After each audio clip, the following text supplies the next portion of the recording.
네, 안녕하세요. 오늘 로마서 11강 시작하도록 하겠습니다. 로마서 5장 12절에서 21절 말씀입니다. 이러므로 한 사람으로 말미암아 죄가 세상에 들어오고 죄로 말미암아 사망이 왔나니 이와 같이 모든 사람이 죄를 지었으므로 사망이 모든 사람에게 이르렀느니라. 죄가 율법 있기 전에도 세상에 있었으나 율법이 없을 때에는 죄를 죄로 여기지 아니하느니라. 그러나 아담으로부터 모세까지 아담의 범죄와 같은 죄를 짓지 아니한 자들 위에도 사망이 왕노릇하였나니 아담은 오실 자의 표상이라. 그러나 이 은사는 그 범죄와 같지 아니하니 곧 한 사람의 범죄를 인하여 많은 사람이 죽었은즉 더욱 하나님의 은혜와 또는 한 사람 예수 그리스도의 은혜로 말미암은 선물이 많은 사람에게 넘쳐서리라. 또 이 선물은 범죄한 한 사람으로 말미암은 것 같지 아니하니 심판은 한 사람을 인하여 정죄에 이르렀으나 은사는 많은 범죄를 인하여 의롭다 하심의 이름이니라.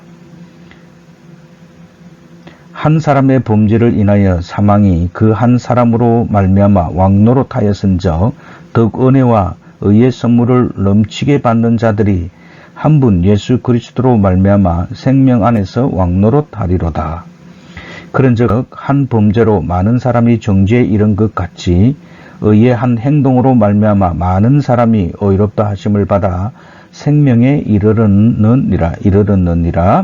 한 사람의 순종치 아니함으로 많은 사람이 죄인 된 것 같이 한 사람의 순종하심으로 많은 사람이 의인이 되리라. 율법이 가입한 것은 죄를 더하게 하려 함이라.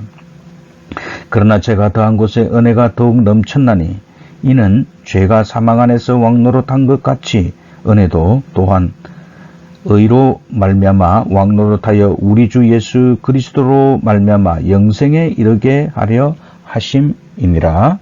아멘. 오늘은 아담과 그리스도를 바울이 대비시킴으로써 죄악의 보편성과 그 죄악을 도말하고 새로운 존재로 있게 하는 구원의 보편성을 바로 제시하고 있습니다.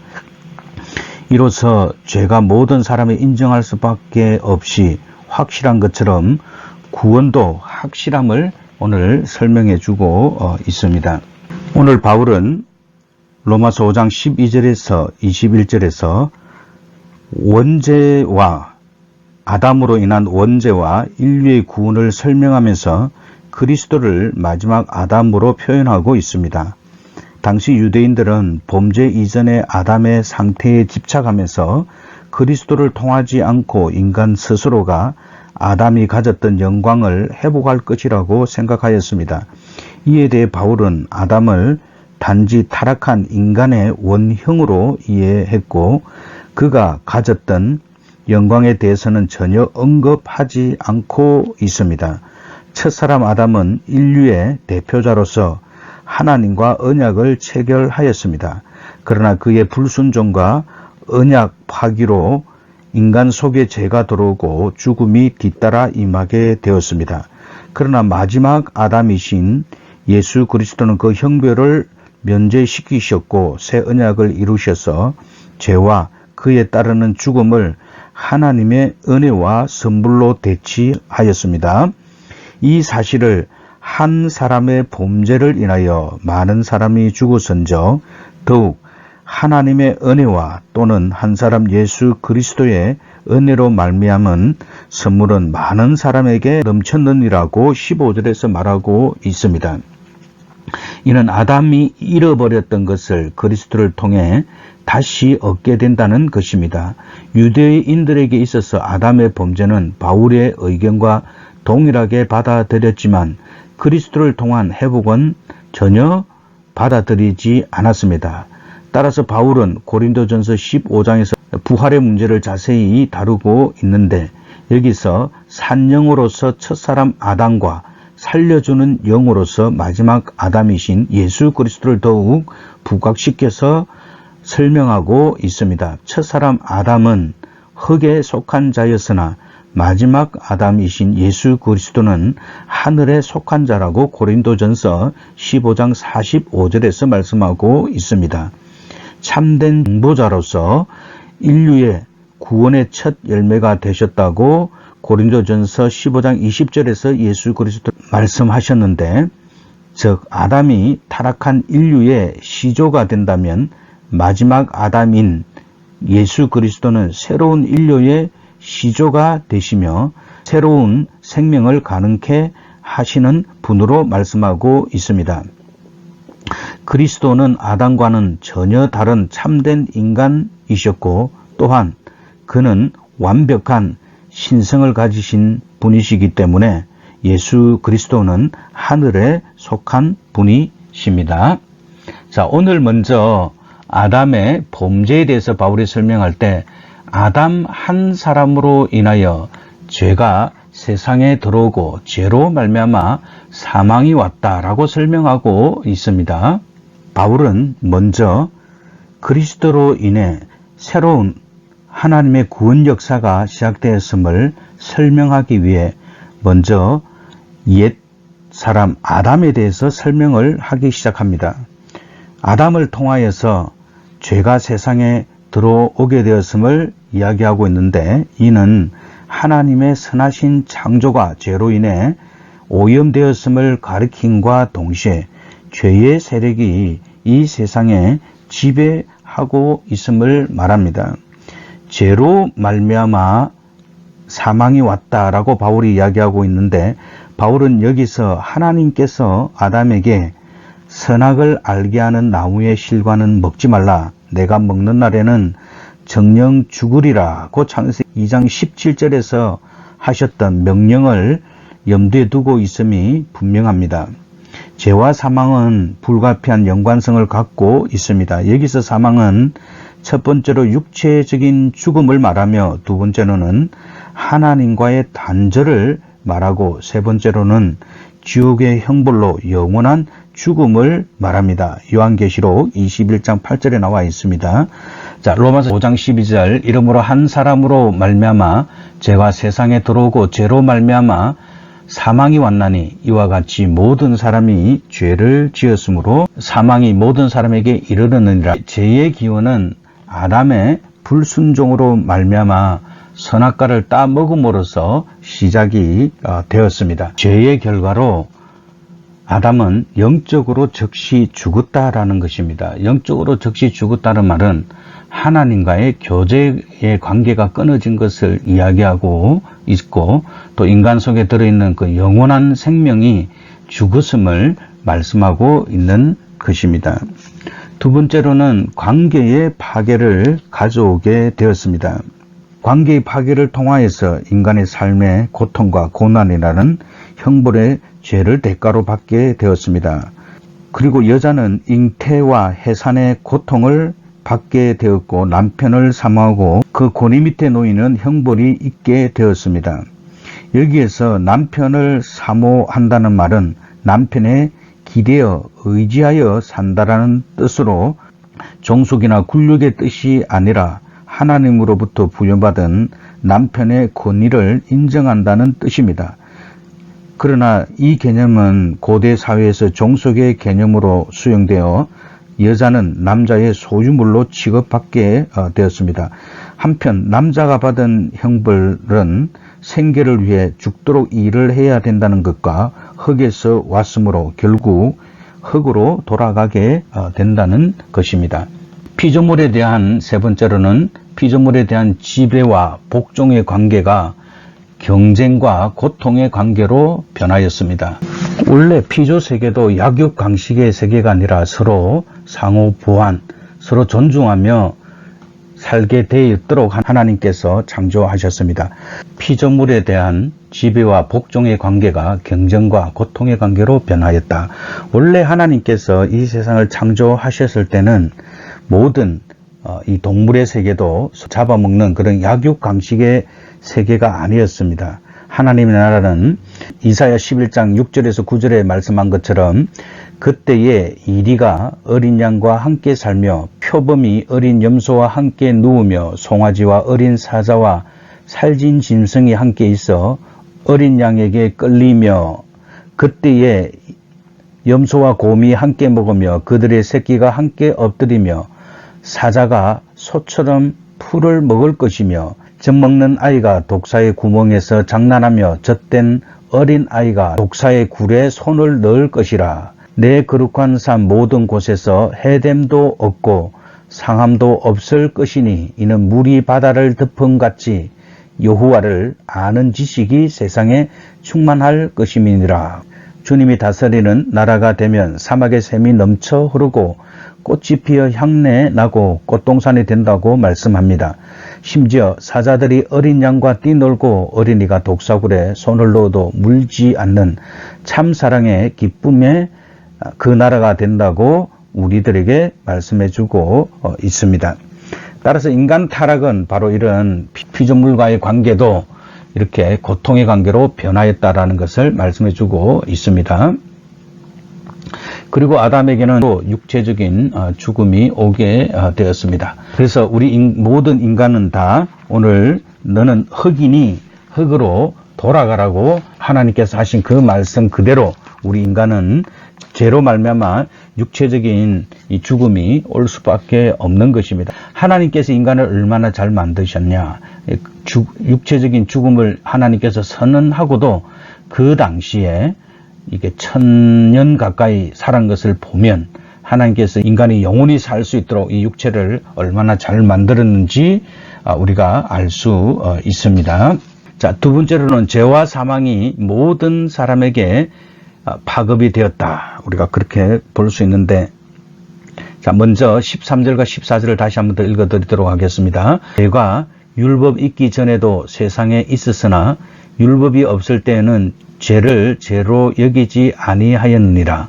그러나 아담으로부터 모세까지 아담의 범죄와 같은 죄를 짓지 아니한 자들 위에도 사망이 왕노릇하였나니 아담은 오실 자의 표상이니라. 죄를 죄로 성립시키는 것은 우리가 잘 아는 대로 율법입니다.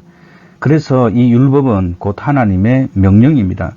그런데 아담은 하나님이 먹지 말라고 한 실과를 먹게 되었습니다. 따라서 하나님께서 선악과를 먹지 말라고 하는 하나님의 말씀을 어김으로 최초의 범죄자가 되었습니다. 그리고 그는 범죄하였기 때문에 영적으로 죽게 되었고 그리고 육체적으로도 죽게 되었습니다. 그런데 하나님 율법이 없던 시기가 있었습니다. 아담이 타락 이후에 모세 시대 전까지 살았던 사람들은 실제로 범죄하였으나 율법을 갖지 못했습니다. 그러므로 그들 율법적인 의미에서 자신들의 죄를 죄로 인식하지 못하였습니다. 그렇지만 그들에게도 아담과 똑같이 죽음을 맞이하게 되었습니다. 이러므로 이러한 사실은 모든 사람의 죽음이 아담의 죄로부터 비롯된 결과라는 사실을 말씀해주고 있습니다.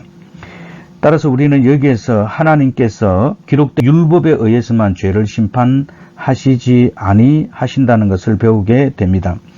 다시 말하면 하나님께서는 인간의 마음판에 쓴 율법, 즉 양심에 의해서 하나님은 하나도 예외 없이 모든 죄를 죄로 꿰뚫어 보시는 것입니다. 그러므로 하나님 앞에서 우리는 단지 율법을 범하지 않았다고 해서 스스로 의롭다고 이야기할 수는 없습니다. 진정한 그리스도인이 드러내야 할 삶의 모습은 율법을 범하지 않기 위해 사는 소극적인 생활이 아니라 예수 그리스도를 믿고 그의 뜻을 따라 선을 행하는 적극적인 삶의 자세가 되어야 합니다. 그리고 여기에 보면 아담은 오실 자의 표상이니라 라고 말씀하고 있는데, 표상이라는 뜻은 전형 또는 모형을 말하는 것입니다. 따라서 이 말씀은 아담이 예수 그리스도에 대한 하나님의 모형이었음을 말씀하고 있는 것입니다. 이런 점에서 고린도전서 15장 45절은 그리스도를 마지막 아담이라고 말을 하였습니다. 우리는 여기서 인류의 대표자 되시는 아담과 예수 그리스도의 대조적인 모습을 보게 됩니다. 처음 아담과 마지막 아담이신 예수 그리스도는 다음과 같은 점에서 서로 대비가 됩니다. 아담은 타락한 자의 대표자인 반면에 예수 그리스도는 하나님께서 의롭다함을 얻을 의인의 대표자이십니다. 아담은 땅에서 나왔으나 그리스도는 하늘에서 오신 하나님 나라의 주인이십니다. 아담은 하나님께 범죄하여 에덴 동산에서 쫓겨났으나 예수 그리스도께서는 범죄한 인간을 구원하기 위하여 갈보리 동산에서 죽음을 당하셨습니다. 그런데 모든 인생은 타락한 자의 대표인 아담 안에 있는 존재일 수밖에 없습니다. 우리는 이 사실을 선택하거나 거부할 수 없습니다. 그러나 우리는 아담 안에서 머무는 비극적인 운명으로부터 벗어날 수 있는 유일한 방법을 성경에서 발견하는데, 그것은 예수 그리스도를 믿음으로써 그리스도 안에서 다시 태어나는 거듭남의 길을 말하고 있습니다. 따라서 이 아담은 예수 그리스도가 오실 그런 모형이다라는 것을 우리에게 이야기해 주고 있습니다. 자, 그러면 율법의 의의가 무엇이냐? 첫 번째로, 율법이 있기 전에도 인간은 죄로부터 자유롭지 못했다라는 것입니다. 그래서 아까 제가 이야기했듯이 율법이 있기 전에도 인간 속에는 죄가 여전히 있게 되었고, 그 율법의 역할을 대신했던 게 바로 양심이다라는 것입니다. 율법의 의의는 죄를 드러내게 됩니다. 정확하게 죄가 죄인지 모르는 그것들을 율법을 통하여서 정확하게 죄를 드러내게 된다라는 겁니다. 그리고 그 죄를 드러냄을 통하여서 율법은 내가 하나님 앞에 온전한 죄인으로 죽을 수밖에 없는구나. 그러면 구원의 길이 무엇인가라고 인간이 생각하게 되잖아요. 바로 그 역할을 하는 것이 바로 율법입니다. 그래서 율법을 몽학 선생으로 그렇게 표현하고 있는데, 제가 지난번에도 말씀드렸듯이 몽학 선생은 어린아이를 돌보고 보호하는 사람을 말합니다. 그 몽학 선생의 뜻은 인도자라는 뜻을 지니고 있는데, 고대 사회에서 6세에서 16세 어린아이의 가정교사로서 초등학문을 가르치며 의복이나 식사, 행동 등을 돌봐주고 학교에도 데리고 다니는 노예들이었습니다. 이와 같은 이들 스승들은 후견자로서 두 역할을 맡고 있었습니다. 몽학 선생은 아이가 성인이 될 때까지 일시적으로 후견인의 임무를 수행하였으며, 아이는 몽학 선생에게 순종해야 했습니다. 그러나 아이가 성인이 되면 몽학 선생은 아이에게 아무런 권한도 갖지 못하며 아들은 본래 자유인의 신분으로 돌아왔습니다. 따라서 오늘 바울이 율법의 관계를 설명할 때 바로 몽학 선생의 관습을 끌어와서 복음과 율법의 관계를 설명하였습니다. 다시 말하면 율법은 바로 그리스도께로 인도하는 역할을 한다라는 것입니다. 그리스도에게로 가는데 몽학 선생의 역할을 하는 것이 바로 율법이 필요하다는 말입니다. 율법은 인간이 죄인이라는 것을 깨닫게 해주고 확인시켜주며 인간의 힘으로서는 하나님의 거룩함의 표준에 도달할 수 없다는 사실을 발견해 주기 때문입니다. 그러나 이 율법은 우리 구원받은 자의 삶의 지표가 되게 됩니다. 우리가 율법이라는 것을 통해서 그리스도께로 인도함을 받게 되면 하나님께서 주시는 율법을 통해서 우리가 하나님을 어떻게 섬겨야 될지, 또 하나님 앞에 어떻게 살아야 될지 삶의 구원의 그 지표가 된다라는 것입니다. 다시 말하면 우리는 율법으로서 구원을 받을 수 없지만 율법을 통하여서 예수 그리스도를 믿은 사람들은 더욱 하나님 앞에 온전케 되는 삶을 살 수 있게 하는 역할을 바로 율법이 한다라는 것입니다. 자, 이제 죄와 사망의 파급성에 대해서 살펴보도록 하겠습니다. 아담은 모든 인간의 대표로서 그의 죄와 사망은 모든 인간에게 미치게 된다라는 것입니다. 따라서 아담이 우리 인간의 모든 대표가 되었는데, 만약에 아담이 죄를 짓지 않고 하나님 앞에 온전히 순종하고 살았다 그러면 우리 자신들도 하나님 앞에 온전하게 살 수 있는 존재가 되었을 것입니다. 그러나 아담이 인간의 대표로서 죄를 지었기 때문에 그를 통하여서 모든 사람들에게 바로 죄가 전가되었다라는 것입니다. 아담의 죄는 하나님에 대한 불순종이며 두 번째로는 하나님과 같이 되어 보려고 하는 교만에 있습니다. 모든 인간은 아담이 대표자가 되기 때문에 우리는 하나님 앞에서 동일한 죄인들이고 모든 인간에게는 바로 아담 안에서 하나님께 대하여 거역하는 하나님을 반역하려고 하는 그런 본성을 이어받게 되었습니다.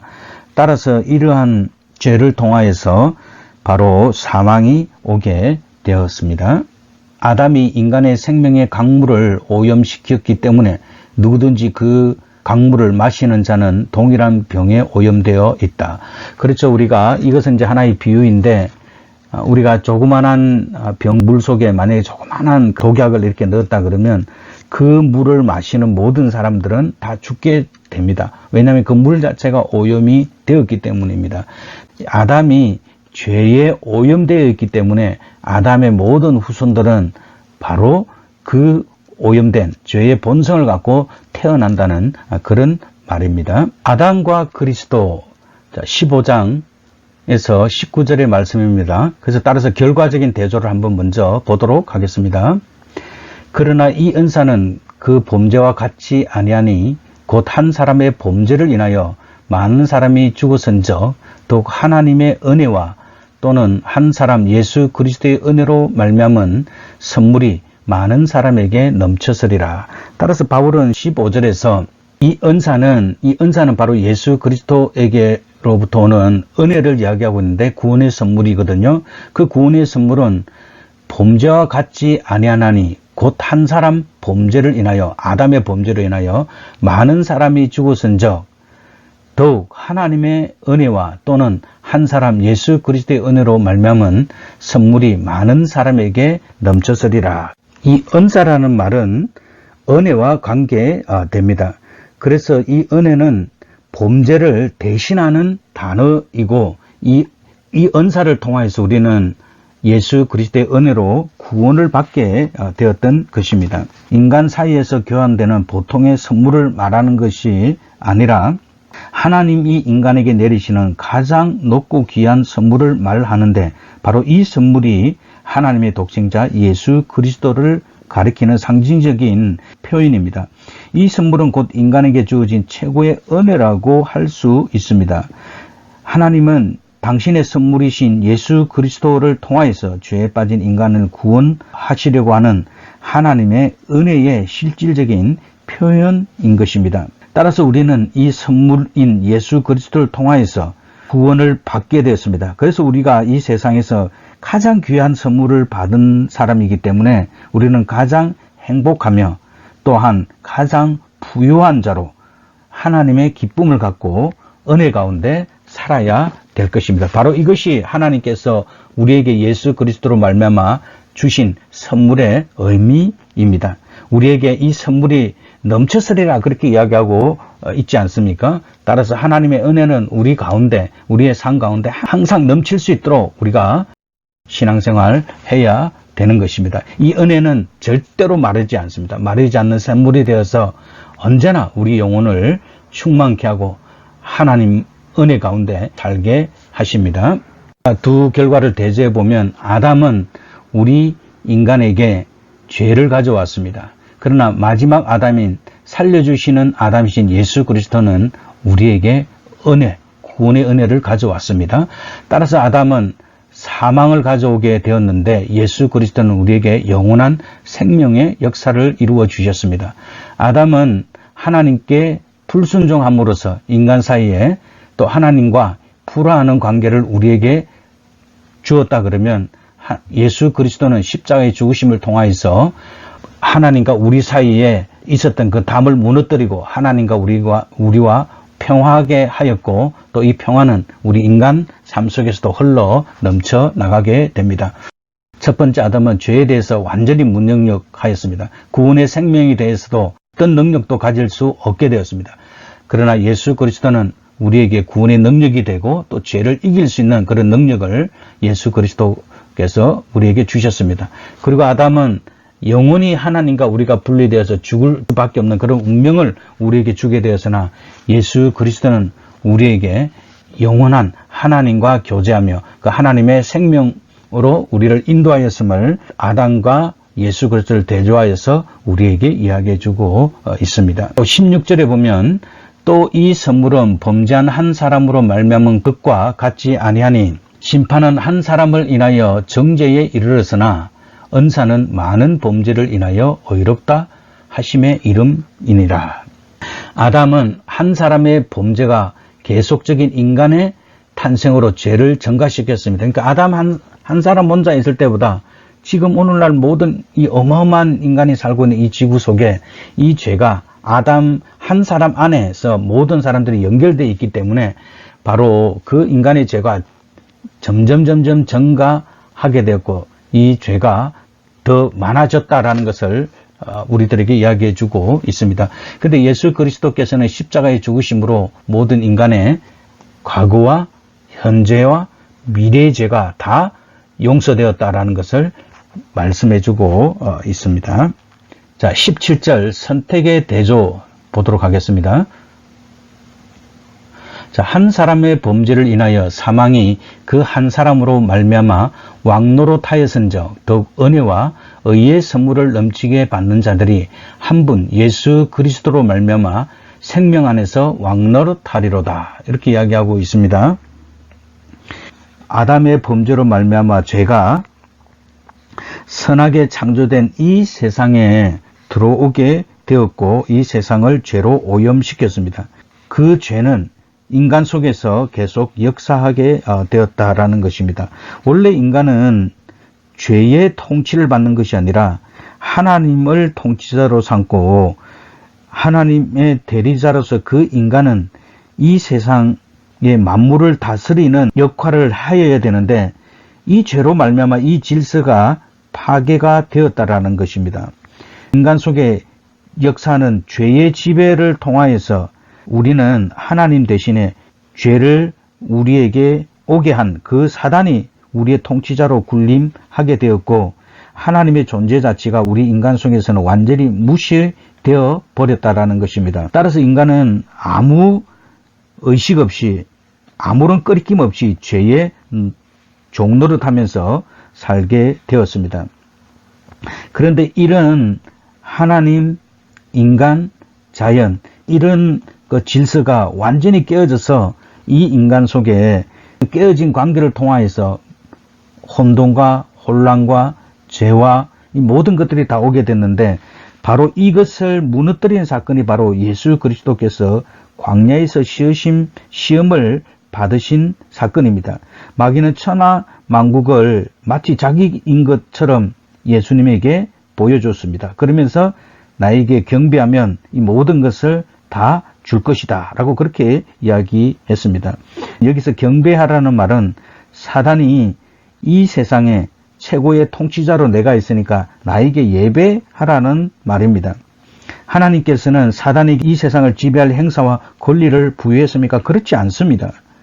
이 세상은 여전히 하늘과 땅의 모든 다스리는 권세는 바로 하나님에게 있고 그 예배는 당연히 우리의 구원자이신 예수 그리스도에게 돌아가야 된다라는 것입니다. 근데 사단은 바로 이 모든 것들이 바로 자기 것이냐 그렇게 인간을 속이고 있다라는 것입니다. 근데 오늘 여기 보면 바울은 한 분 예수 그리스도로 말미암아 생명 안에서 왕노릇하리라 라고 말씀하고 있는데 바로 이것은 우리가 생명 안에서 왕노릇하게 되는데 바로 그 대상이 누구냐? 은혜와 의의 선물을 받은 자입니다. 다시 말하면 은혜와 의의 선물을 받는 자는 사망의 법인 죄 아래 있지 않고 생명의 법 안에서 그 생명을 누리는 그 죄와 사망의 법을 이기고 바로 생명의 왕노릇을 할 수 있다라는 것을 말씀해 주고 있습니다. 생명 안에서 왕노릇 한다는 말은 하나님의 자녀로서 갖게 되는 영광된 신분을 우리에게 말하고 있습니다. 요한계시록에 보면 성도는 영원토록 왕노릇 할 것이라고 그렇게 말씀하고 있고 베드로는 이것을 너희는 왕같은 제사장이요 또 거룩한 나라요 하나님의 소유된 백성이다 라고 이야기하고 있습니다. 왕노릇이라는 말은 죄의 종이 되었던 인간이 예수 그리스도로 말미암아 그 위치가 정반대로 바뀌어진 것을 말씀하고 있는 것입니다. 아담 안에 머무르기를 원하는 사람은 계속 사망의 열매를 거둘 수밖에 없습니다. 그러나 예수 그리스도 안에 있는 자들은, 하나님의 택하심을 받은 사람은 바로 생명 안에서 하나님의 아들로서 이 왕노릇을 하면서 왕같은 제사장으로 살 수 있게 됩니다. 결론적인 비교 18절과 19절을 보도록 하겠습니다. 자, 그리고 그 의의 선물이란 무슨 뜻이냐면, 그러니까 하나님이 우리에게 주신 것이 바로 의의 선물이잖아요. 이 의의 선물은 죄인들을 의롭다고 인정하시는 하나님의 선물을 말합니다. 이 선물은 바로 우리 죄를 대속하기 위해서 십자가에 못 박혀 죽으신 예수 그리스도를 믿음으로 말미암아 우리에게 주어지는 것입니다. 인간의 노력 여하에 따라서 가질 수 있는 것이 아니라 절대적인 하나님의 은혜에 의해서 우리에게 주어지게 되는 것입니다. 따라서 예수 그리스도를 믿음으로 의의 선물을 받으며 또 그리스도 안에서 영원한 생명을 소유하고 왕노릇하게 된 것은 오늘 우리 성도들이 누릴 수 있는 최고의 축복입니다. 18절과 19절에서는 결론적인 비교를, 그런즉 한 범죄로 많은 사람이 정죄에 이른 것 같이 의의 한 행동으로 말미암아 많은 사람이 의롭다 하심을 받아 생명에 이르느니라.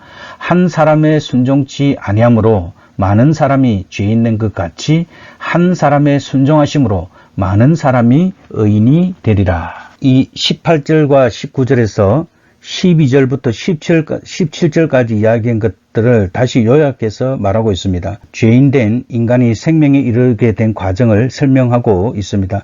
한 사람, 즉 아담의 범죄로 모든 사람이 죄인이 되었으며 예수 그리스도의 의의 행동으로 말미암아 많은 사람이 의롭다 하심을 받아 생명에 이르렀다라고 바울이 오늘 설명하고 있습니다. 아담 한 사람의 범죄는 세상에 사망의 권세를 가져왔고 전 인류는 이 사망의 권세에 눌려 종노릇을 하게 되었다는 것입니다. 의의 한 행동은 바로 예수 그리스도의 의로우신 행동을 가리키고 있습니다. 이것은 바로 우리를 의롭게 하시기 위해서 하신 모든 행동을 말씀합니다. 하나님께서 인간의 죄를 없다고 여기시는 행위는 곧 하나님의 칭의의 행위라는 뜻을 가지고 있는데, 이것은 바로 하나님의 의로운 행동으로 볼 수 있습니다. 예수 그리스도의 의로운 행동은 예수님께서 공생의 기간 동안 행하신 모든 행동, 즉 십자가 위에서 인류를 구원하기 위해서 하신 모든 행동, 즉 우리 인류를 구원하기 위해서 행하신 모든 사역들을 총칭합니다. 물론 이 구원 사역은 십자가에서 최절정을 이루게 되는데, 우리가 의롭다 하심을 얻고 구원 얻는 근거는 바로 그리스도의 십자가의 사건입니다. 이 십자가의 사건을 통하여서 많은 사람이 생명을 얻게 되었습니다. 자, 은혜의 근원이 되신 예수 그리스도. 20절에서 21절 말씀인데, 첫 번째로 은혜가 넘쳤다라고 이야기하고 있습니다. 그러면 죄가 무엇입니까? 죄는 하나님께서 아담에게 명하셨습니다. 동산나무의 실과는 내가 임의로 먹되 선악을 알게 하는 나무의 실과는 먹지 말라. 먹는 날에는 정령 죽으리라. 고 하나님께서 창세기 2장 16절과 17절에서 말씀하셨는데, 아담은 바로 이 명령을, 하나님께 대한 이 말씀을 지키지 못했습니다. 바로 이 불순종의 행위를 범죄라고 말합니다. 이 범죄는 무슨 말이냐면 일정한 선을 넘어가는 것을 이야기합니다. 그러니까 하나님께서 말씀하신 그 테두리 안에 있어야 되는데, 그 테두리를, 그 선을 넘어가는 것을 이야기한다라는 것입니다. 그러면 하나님께서는 모든 것을 아담에게 다 주었습니다. 근데 한 가지만 하나님께서 거하신 거잖아요. 모든 것을 다 주었다는 것은 하나님의 무한한 은혜와 사랑을 이야기합니다. 그러니까 한 가지만 하나님께서 하지 말라고 하셨는데 바로 이 한 가지를 인간이 기어이 넘고 말았다라는 것입니다. 그 한 가지를 넘은 그 사건이 바로 범죄의 사건이라는 것입니다. 하나님께서는 아담에게 어디까지 갈 수 있다고 말씀해 주셨는데 그 지정된 한계의 선을 넘어간 것을 이야기합니다.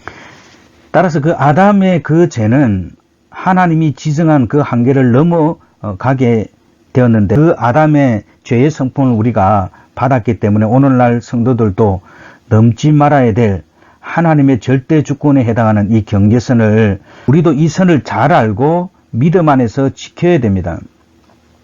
따라서 그것은 바로 우리 인간이 이 경계를 넘어가는 이유가 바로 하나님을 잘 모르고 그 하나님의 심판이 얼마나 무서운지 두려운지 모르기 때문에 넘어간다라는 것입니다. 근데 의의 이 한 행동으로 예수 그리스도가 우리를 위해서 죽으시는 십자가 위에서 못 박히시는 이 죽음을 통하여서 예수 그리스도의 순종을 통하여서 우리에게 주어진 그 은혜가 넘쳤다는 것입니다. 율법이 가입한 것은 범죄를 더 하게 하려 함이라. 그러나 죄가 더한 곳에 은혜가 더욱 넘쳤나니. 그래서 이 율법의 기능이 무엇이냐면 첫 번째로 인간의 죄를 폭로하는 것입니다. 두 번째로 율법은 인간의 죄를 드러낼 뿐만 아니라 죄를 죄로 성립시킵니다. 인간은 이와 같은 율법의 기능 때문에 죄를 느끼고 하나님 앞에 용서를 구하게 됩니다. 그러나 이 율법의 문제는 죄의 문제를 해결할 수 없다라는 것입니다. 하나님의 용서를 받을 수 있는 길이 없습니다. 율법은 우리를 의롭게 하기 위해서가 아니라 오히려 범죄를 더하기 위하여 주어진 것처럼 보여집니다. 그래서 율법 자체로서는 우리는 하나님 앞에 의롭다함을 얻을 수 없습니다. 율법은 우리 인간 속에 죄를 보여주게 되는 것입니다. 죄가 넘치는 곳에 하나님의 은혜도 넘친다. 그러나 우리가 은혜를 더하기 위해서 죄를 지어서는 안 됩니다. 왜냐하면 우리는 죄에 대해서 죽은 자들이기 때문입니다. 교만한 사람은 하나님을 찾을 필요가 없다고 생각합니다. 바로 그 교만이 죄라는 것입니다. 하나님이 필요치 않다라는 것, 그거 자체가 바로 인간 속에 들어있는 가장 근원적인 죄라는 것입니다. 그러나 그 율법이 우리에게 임하게 되면 바로 그 율법은 우리 자신에게 죄를 고발하게 됩니다. 그럴 때 우리는 우리 자신이 죽을 수밖에 없는 죄인임을 깨닫고 그리스도에게로 돌아오게 되어 있습니다. 그러나 하나님께서는 그리스도에게로 돌아오는 이런 사람을 기꺼이 죄를 용서해 주실 뿐만 아니라 그를 의롭다 하여 하나님의 자녀로 삼아 주시는 것입니다. 바로 이 은혜가 오늘 바울이 넘쳤다라는 것입니다. 죄가 아무리 크고 무겁다 하더라도 하나님의 은혜는 그 죄를 능히 감당하고 남음이 있을 정도로 넓고 깊습니다. 따라서 우리 성도들은 이와 같은 하나님의 은혜가 늘 함께 할 수 있도록 자신의 죄를 깨닫고 날마다 회개하여야 합니다. 그러면 아무 죄에 대해서 꺼리낌 없이 모든 죄를 다 지어도 되느냐? 그게 아니라 우리 속에 이제는 죄를 다스릴 수 있는 보혈의 능력으로 우리에게 임하였습니다. 우리가 그 이전에는 예수 그리스도를 믿기 전에는 죄를 이길 수 있는 아무런 힘이 없었습니다. 그러나 예수 그리스도의 은혜가 임하였기 때문에 우리는 죄를 이길 수 있는, 죄를 물리칠 수 있는 그런 능력이 우리 속에 있습니다. 이 은혜는 바로 하나님이 주시는 은혜로 넘치는 은혜입니다. 하나님의 은혜가 넘치는 은혜이기 때문에 우리는 죄를 이기고 세상을 이기고 하나님이 주시는 그 은혜의 선물로 우리는 더 충만하고 복된 삶을 누릴 수 있는 것입니다. 은혜가 왕노릇한다. 그 이전에는 어떤 사람이었습니까? 바로 죄가 왕노릇하는 삶을 살았는데 이제는 우리 속에 예수 그리스도가 주시는 은혜가 은혜의 법이 생명의 법이 사망의 법을 누르고 우리 속에 은혜가 왕노릇한다라는 것입니다. 확실한 신분의 변화를 말씀합니다. 이는 죄가 사망 안에서 왕노릇한 것 같이 은혜도 또한 의로 말미암아 왕노릇하여 우리 주 예수 그리스도로 말미암아 영생에 이르게 하려 함이니라. 아담으로 말미암아 죄가 사망이 우리 속에 왕노릇했다 그러면 이제 예수 그리스도로 말미암아 우리에게 영원한 생명이 왕노릇한다라는 것을 오늘 바울이 이야기해 주고 있습니다. 하나님의 뜻은 의를 통한 은혜의 통치를 통하여 죄를 통한 사망의 통치를 철폐하는 데 있다. 그래서 우리가 예수 그리스도를 믿고 나서 우리의 모든 옛 습관들이 십자가 앞에서 이렇게 바뀌게 되고 하나님의 뜻을 추구하여 살게 되고 하나님의 의를, 하나님이 기뻐하시는 일들을 바로 하나님의 은혜를 누리며 그 은혜의 삶 가운데 우리가 살아갈 수 있는 것입니다. 우리는 죄의 종이 아닙니다. 바로 우리는 예수 그리스도를 통하여서 은혜의 통치를 받는 하나님의 백성입니다. 고린도전서 15장 54절에 보면 이 썩을 것이 썩지 아니함을 잊고, 이 썩을 것이 썩지 아니함을 잊고라는 말은 바로 죄로 말미암아 영원히 죽을 수밖에 없는 그 운명을 말씀하고 있는데, 이 죽을 것이 죽지 아니함을 입을 때는, 다시 말하면 예수 그리스도의 부활의 능력을 잊게 될 때는 사망이 이기심에 삼킨 바 되리라고 기록된 말씀이 응하리라. 사망아, 너의 이기는 것이 어디 있느냐? 사망아, 너의 쏘는 것이 어디 있느냐라고 말씀하고 있습니다. 바울이 말한 그 승리는 바로 우리 인간이 부활을 통하여서 그 절정에 이르게 됨을 이야기하고 있습니다. 인간의 범죄로 말미암아 사망이 왕노릇했지만 그리스도께서 재림하실 때에 모든 인류가 부활함으로써 사망은 더 이상 군림하지 못하고 영원히 소멸되고 말 것을 이야기하고 있습니다. 그러므로 바울은 죄악과 죽음의 현실 속에서도 담대하게 승리의 환희에 찬 개가를 부를 수 있었습니다. 우리는 이 세상을 살아갈 때 어쩔 수 없이 우리가 연약하기 때문에 예수 그리스도를 믿지만 우리 인간은 아직도 완전히 부활한 영원한 생명을 입지 아니하였기 때문에 우리 속에는 여전히 죄의 영향력 때문에 우리가 죄를 지을 수 있습니다. 그러나 예수 그리스도가 다시 오심을 통하여서 우리가 완전히 부활할 때는 오늘 그 완전한 사망의 권세가 소멸되었다라는 것을 말하고 있습니다. 우리는 따라서 예수 그리스도가 오실 그날까지 이 날을 바라보고 우리가 믿음 안에서 우리가 살아야 될 줄 믿습니다. 자, 오늘 결론은 바로 여기에 있습니다. 아담 한 사람의 타락으로 말미암아 죄가 세상에 들어오고 인간은 사망에 처해지는 비극적인 존재가 되고 말았습니다.